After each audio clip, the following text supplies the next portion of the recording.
శ్రీ సత్యసాయి జిల్లా కదిరి నియోజకవర్గంలో ట్రాఫిక్ సమస్య వల్ల కదిరి పట్టణ ప్రజలు మరియు వాహనదారులు పడుతున్న ఇబ్బందులు వర్ణనాతీతం. 2019 ఎన్నికల్లో పోటీ చేస్తూ కదిరి పట్టణాన్ని స్మార్ట్ టౌన్ గా అభివృద్ధి చేస్తాం.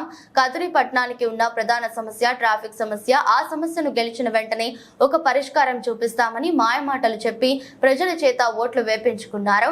హామీగానే మిగిలిపోయింది. ప్రజల వాహనదారులు అవస్థలుగానే మిగిలిపోయాయి.